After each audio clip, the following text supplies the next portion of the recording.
About the record. Chairman of APC Cross River State.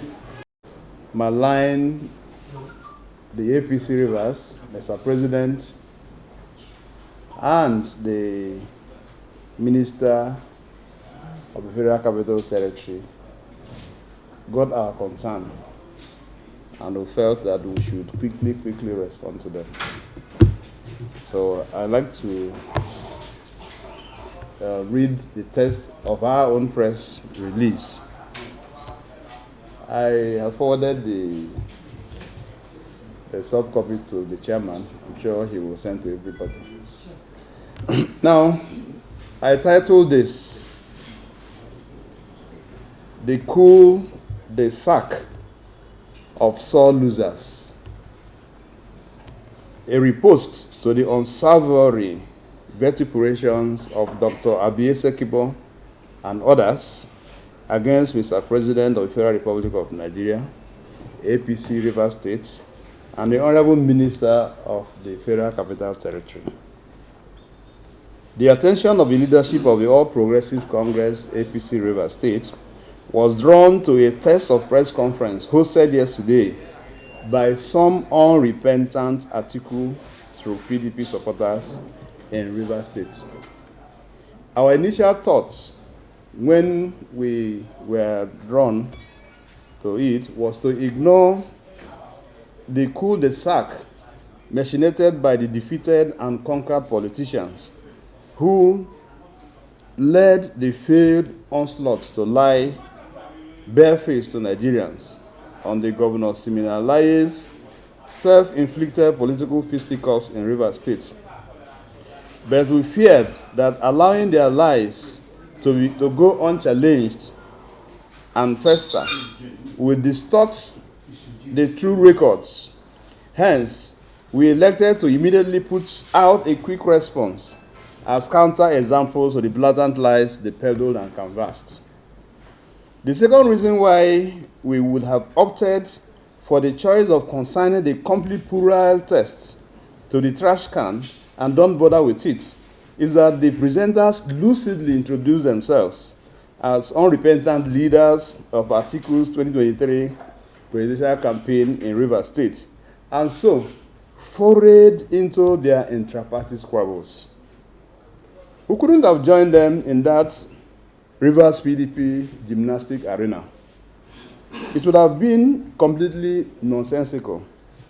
But in their attempt to being clever by half, they drew the ike of genuine APC Rivers leaders and members, particularly the adherents of renewed hope agenda in River State, through their unguided spews in their presentation.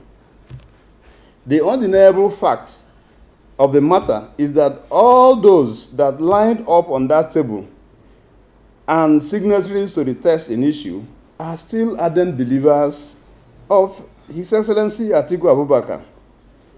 And I said to you, maybe I'll give you the picture. I said, kindly take a look at the flex banner where they were making this presentation. There was a flex banner behind them, and in that flex banner you see Atiku's picture and Atiku's name still boldly written.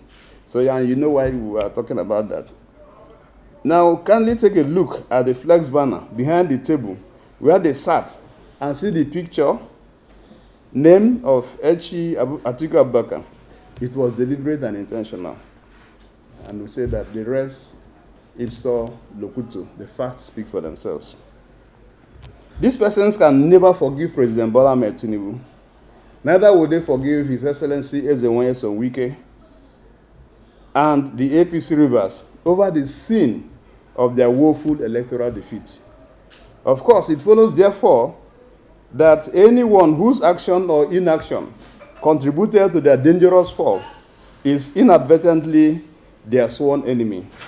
No wonder they are surreptitiously targeting to cut out a pound of flesh from the Honorable Minister of the Federal Capital Territory, Abuja, His Excellency Chief Ezenwonye Wike,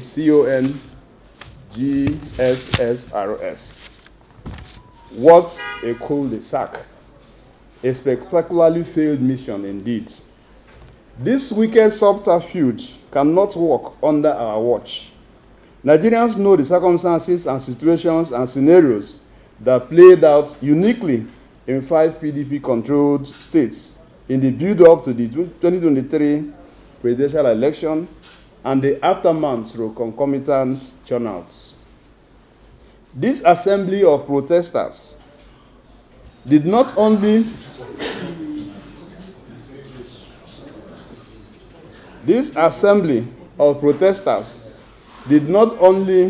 vehemently carry out rigorous and excruciating campaigns against Asiwaju, but they trumped up and funded hate speeches against Asiwaju. They and their inks championed the obscene and absurd denigration of Asiwaju in the media. They promoted the devilish narratives that Asiwaju Bola Ahmed Tinubu was frail and unhealthy, that he was mentally senile, that he defecates on self and so wears diapers, that he was extremely old and incapable of presiding over Nigeria.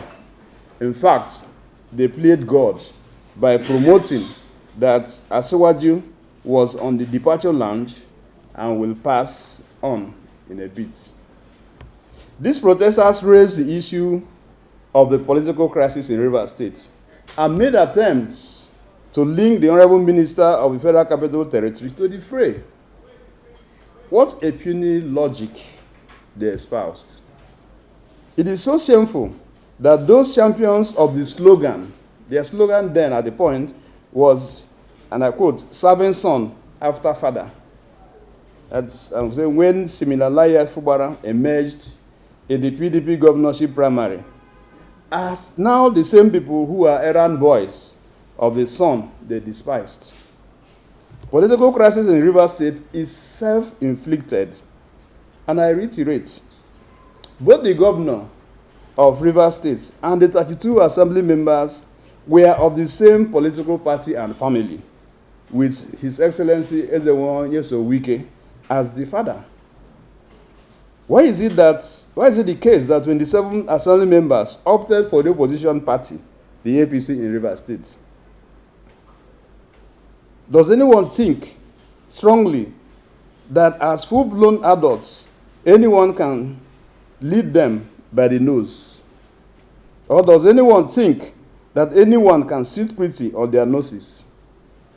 What of the remaining 3 members still in PDP and with Governor Fubara? Are they also robots? The crisis is about crass inactivity and cluelessness and rudderlessness of the governor and the penchant of the legislators to whip the governor to line, latching on the principles of separation of powers and checks and balances. Rivers State is more than drifting, unfortunately, to a pariah state, to atrophying into abysmal oblivion, to say the least. How does it concern the Honorable Minister of the FCT, serving under our beloved APC-led government, who had long left the rostrum of power in Rivers State Government House? I'm aware that despite our entreaties to the Honorable Minister of the Federal Capital Territory to join us in APC with his winning magic wand, he still believes in PDP. If the minister is PDP and the governor is PDP, is he not apt to say that the bedeviling problems in Rivers State are intra-party? If the protesters feel concerned, shouldn't it be honorable for them to look inwards to seek solutions to the problems than constituting themselves as snitches and fifth columnists and crisis merchants, and so justify their locker gas aspersions on their Abuja transformer and reformer and very dependable ally in the achieving of the renewed hope agenda of Mr. President? Why do they want to further insult Mr. President and APC by telling him that he, as leader of APC, appointed a kleptocrat into his cabinet as minister? When have they repented and withdrawn their suits in court, challenging the powers of Mr. President to mediate in the political crisis in Rivers State?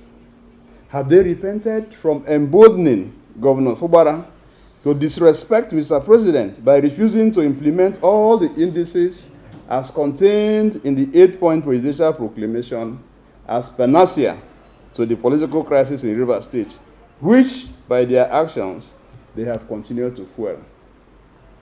If they have respect for Mr. President, as they mouth, why would they publicly condemn and refer to as illegal a proper assembly made up of 27 members out of 30? And I noted here that Rivers State has 32 assembly seats. We lost one to death. One of the members died. And one who was on the other side, on the side of Siminalai, purportedly resigned. I say purportedly because I'm told that he does not have the power to do so. It is the speaker that will communicate to INEC to declare his seat vacant. But physically, he wrote a letter indicating that he had resigned, and in fact, the governor compensated him with the office of the chief of staff. So he's the governor's chief of staff now. So I was saying that we have 30 House of Assembly members sitting and meeting, and that 27 of them all of them were members of the PDP, but 27 of them, feeling very uncomfortable with the developments in PDP, decided to port to the APC. And in Mr. President's attempt to resolving the problems of Rivers State, 8 issues. One of the issues, and as prominent as it was the issue of recognizing the 27 assembly members. But I hope people remember that the governor had run to present budget to 3 members out of 31. No, 4. There were 4 then. The chief of staff had not resigned. He ran to present the budget to them over and above 27 members. And you and I know the law that a quorum must be formed before an assembly can sit. And the quorum for every assembly to sit is 1/10 of the number of 1/3 rather of the members of the assembly. And in that meeting, the president recognized the Martin Amewule-led House of Assembly and instructed the governor that he should go and present his 2024 budgets to the assembly. And I also would like to note, and I want Nigerians to also understand and note, thankfully, a lot of them, well, 1 or 2 of them who served on that press conference yesterday, were also part of the meeting, where the president warned that whoever, any of the groups that will refuse to implement to the last word the indices as contained in the presidential proclamation document will face consequences. The president said so clearly. He didn't mince words. And he didn't say it behind the curtains. He said it to the hearing of all of us. Now, we're asking, why are they calling out and trolling Mr. President, the leader of our party, in such a derogatory manner? Why are they threatening the fragile peace in Rivers State? What counsels have they given against the profligacies of the PDP-led government in Rivers State?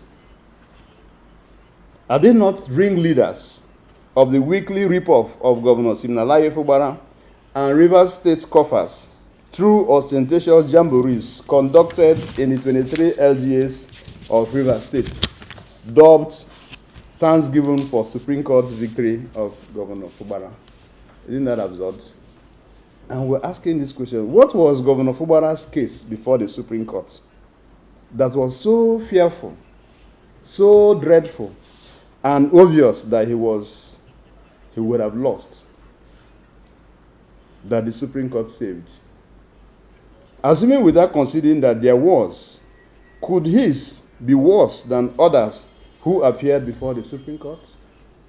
How many state governors took to such weekly charade in their states even in the prevalence of economic downturn?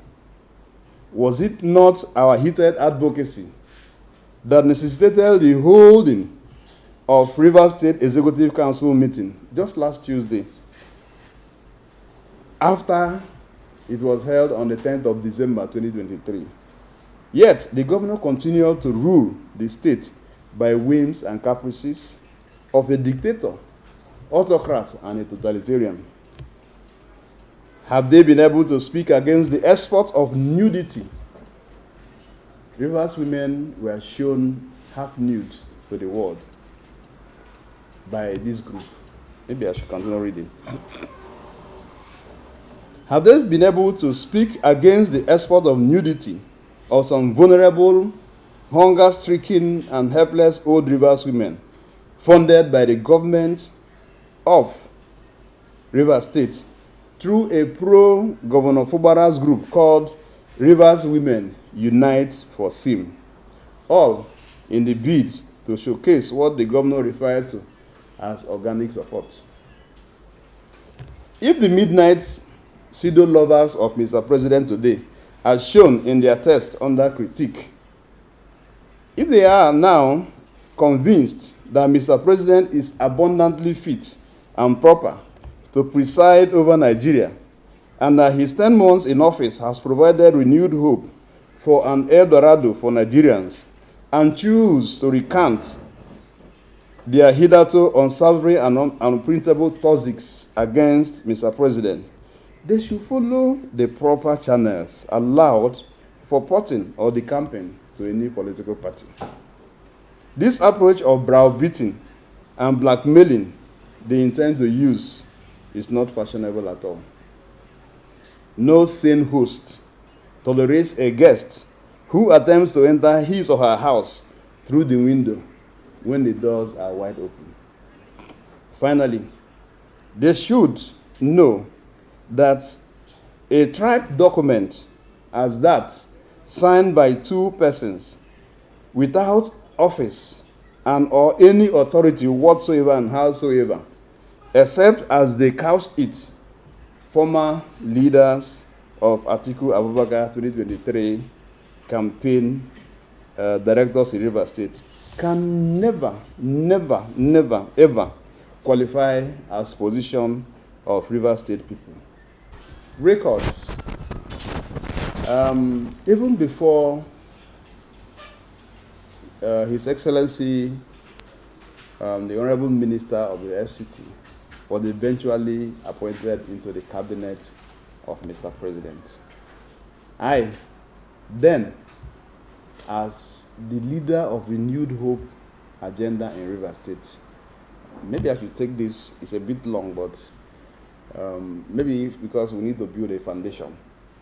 Now, I'm sure you knew, or you know that a build up to the presidential election from the primaries, Rivers State APC was fragmented. In fact, the word I like to use is that the party was decapitated in Rivers State, because there was this Amechi's-led influence.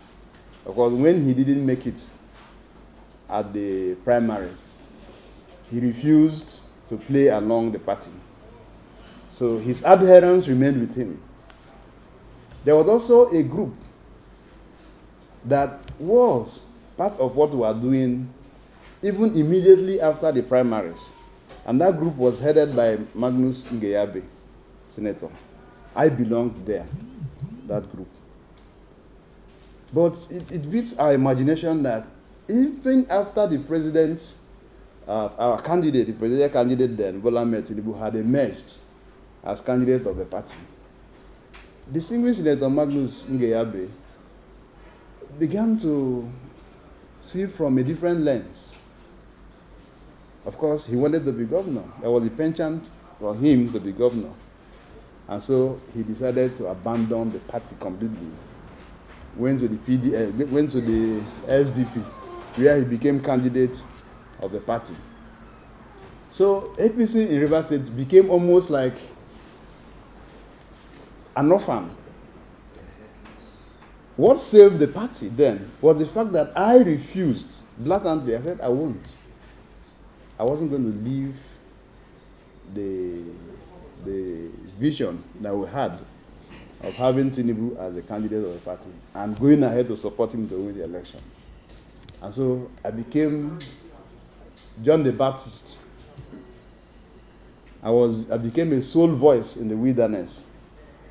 Luckily, we had our own cream of supporters who came under what we call 48 amalgamated support groups. So I had to hem everybody together, and that's how we started pushing up. At that point, we started begging Wike. When we saw that the crisis in their party was getting intractable, that they were not likely to resolve.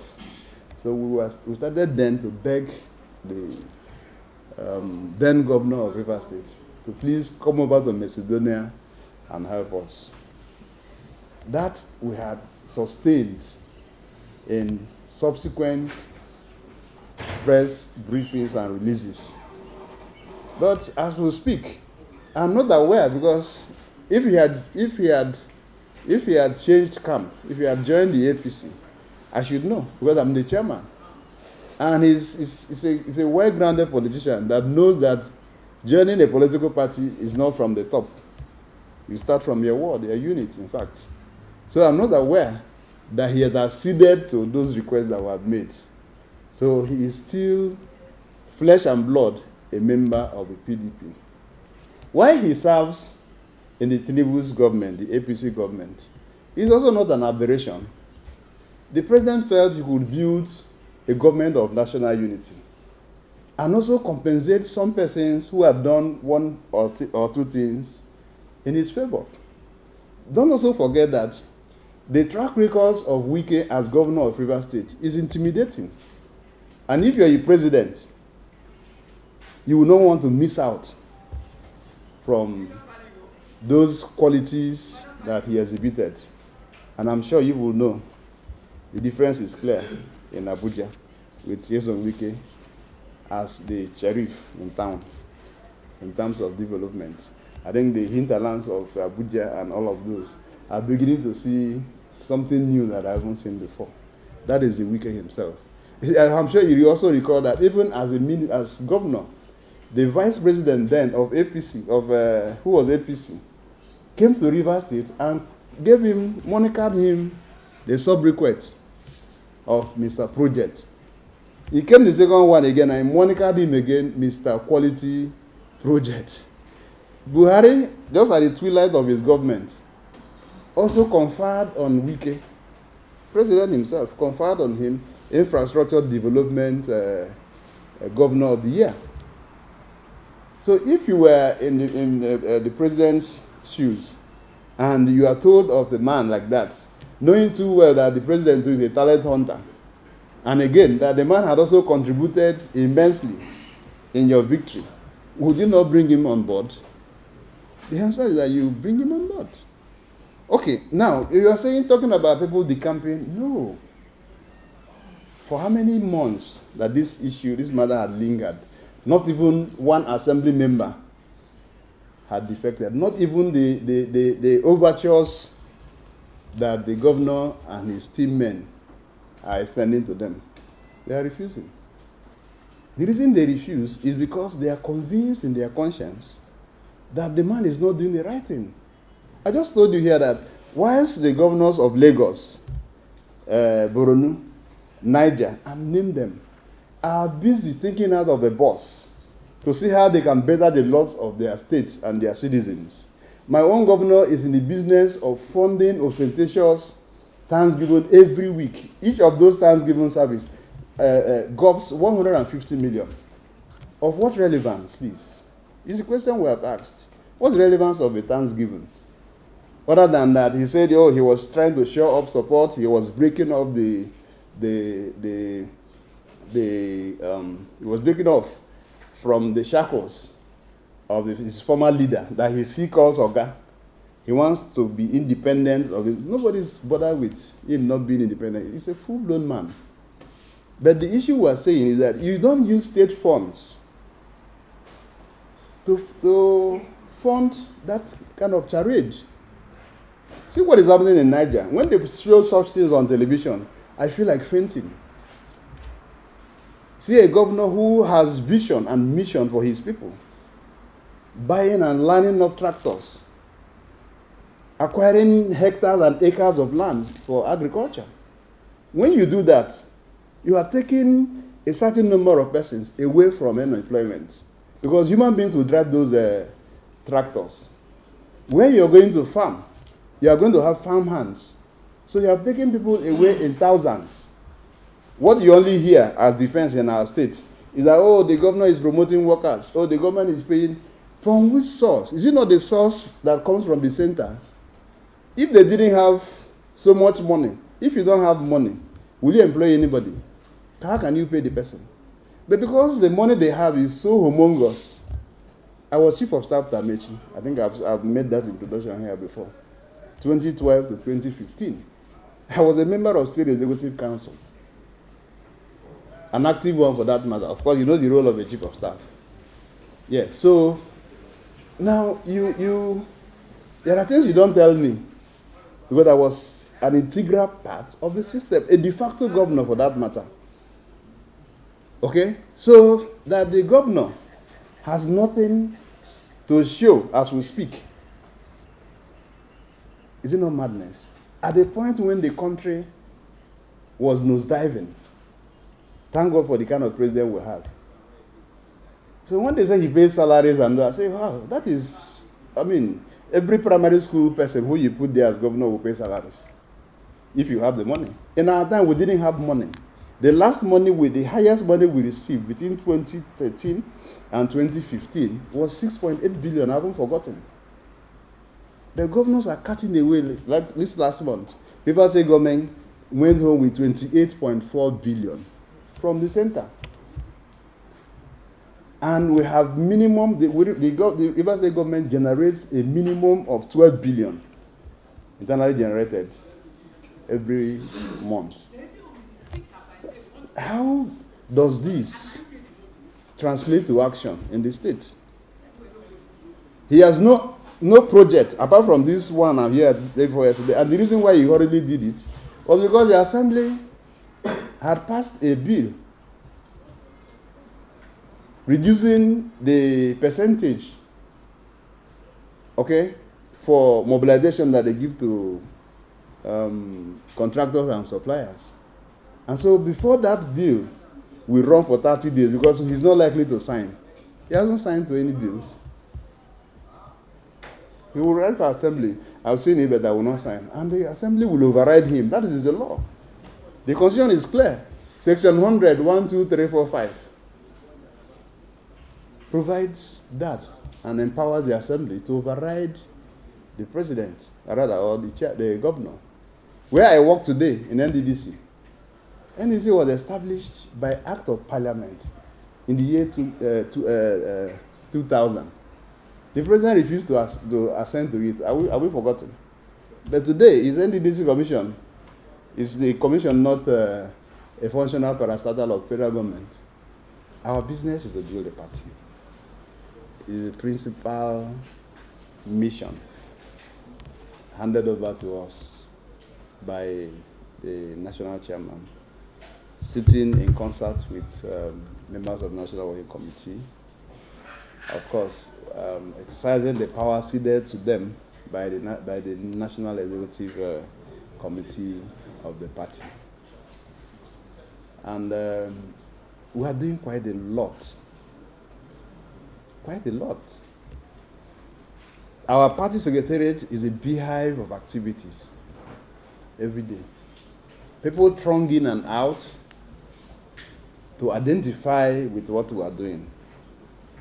And it's gathering momentum heavily every other day, in leaps and in bounds. Now, we are also stopped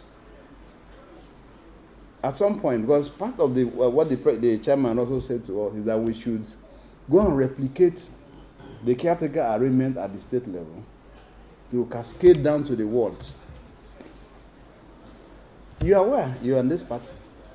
And you know that the party is at the verge of carrying out what they call e-registration exercise. I was part of a delegation, well, the chairman had visited with Mr. President some days back, and that was very expertly canvassed, and Mr. President bought into it. I'm sure you know that before long, the party will swing into action. Now, that has inhibited our achieving, that part. The reason is that you don't go and make somebody a member of a caretaker who, at the end of the day, is not a party member. I don't know if I'm clear. Yes. You don't do that. So after the e-registration, we'll get down to the other details. In fact, even maybe the party may design a program that will say that will call for congresses. So if it is about being on ground, we're on ground. And then you also said that we are trying to stop people. No, please, that is not the way to reason on this matter. We are saying that the doors of the party are wide open. Come through the door, don't come through the window. In your house, if you have a guest that attempts to come to your house through the window, you declare him a witch or a wizard or an armed robber. Right? Okay, I'm asking you to. Won't you? So it means that they have sinister motive why they want to enter the door through the window and not under our own watch. Besides, if you have the text of their presentation, there was no page, no paragraph, no line did they suggest that they were leaving PDP to come and support Mr. President. They were only playing to the gallery, playing with words. And if you can read in between the lines, you just feel that they are cajoling the party, cajoling Mr. President. When they say that Mr. President appointed Wike, I'm sure all of us know what a kleptocrat is. Somebody who uses his power to steal money. So is that the kind of administration Mr. President wants? So it's an insult to Mr. President, an insult to us members of APC, because he represents our slot. I don't know if I've answered you. We are willing, very willing. Our doors are open for genuine. And I've just told you, is it because these people seem to have names? I say, on election day, would they vote more than once? I'm telling you that we have a myriad of people surging into the party every day in Rivers State. If you want me to show you videos, I will. So these ones have sinister intention. And look at what they said. They said that Wike is the brain behind the problem in Rivers State. How? I am in Rivers State. I'm from Rivers State. I live there. I'm only doing this because I'm in Abuja and this thing happened. So I just felt I should address it. Else I would have been doing this in Port Harcourt. I live in Port Harcourt. I do business there. I work there. So, are they saying, in other words, that he should not come back to Rivers State again? He should just remain here in Abuja because he's Minister of Federal Capital Territory. All right. Now, my friend asked that analysts believed or were skeptical in believing that Mr. President's 8-point proclamation was implementable. I don't know. Let me take you this way. The president did not invite himself to the political imbroglio in Rivers State. He didn't invite himself. He was inundated with calls from well-meaning Rivers people, even outside Rivers State. The likes of this man from Delta State, this elderly man, Edwin Clark, begged Mr. President to wade in.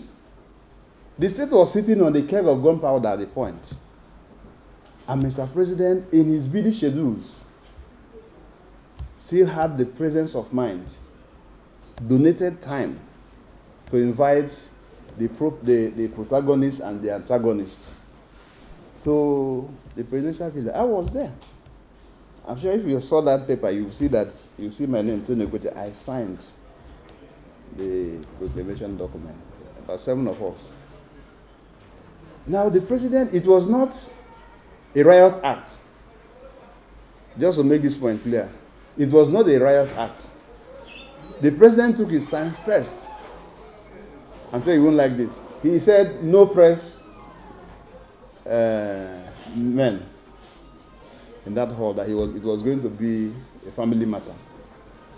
No security person. So it was even the president who, when he finished, said he was going to take the paper himself and give to the press corps to publish. So nobody was under any intimidation.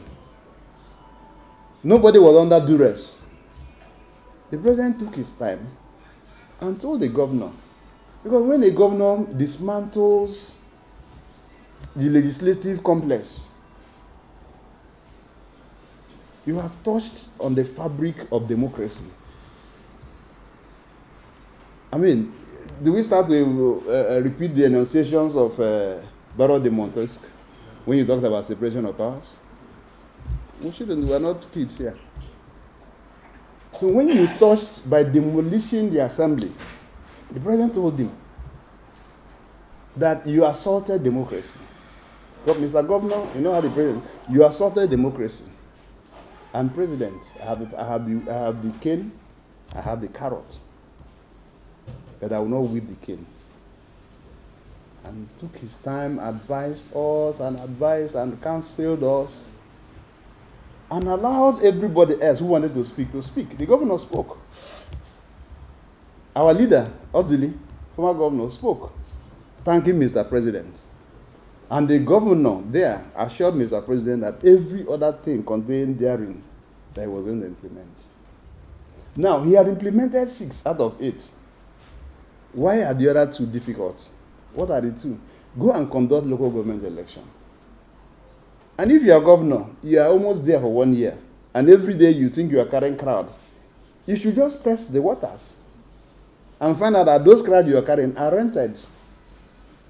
When a man is hungry and you say, hey, enter the bus, we are going for somewhere, I will give you 5,000, they will push each other to enter the bus. That's the kind of crowd he has. He doesn't have the people. I'm Rivers. And I can tell you, I'm not the Rivers Tiro. You are wondering why he is hosting a Thanksgiving. Every week. President didn't intervene at the point he intervened. I don't know where I would have been today. When a governor will mastermind the burning of an assembly, and the next day, he gets a Jankara judgment to go and pull down the assembly. And before 7 o'clock, he had pulled down an assembly, just to allow him go to present budget to 4 members, thinking that assembly inheres in building. No. Assembly inheres in human beings, members of the assembly. That's why if they carry the maize here today, from Abuja, from Port Harcourt and come to Abuja to sit, and the maize is present, any decision they take will hold, will bind. Because the maize is a symbol of authority. It's not the building. All right? Now, somebody says self-inflicted problems and that I had been neck deep. I was part of it. Yes. This one, the ones you are talking about are not self-inflicted. That's the difference. That one. Thanks for checking out SYMFONI on YouTube. Please be sure to subscribe and like our videos for updates.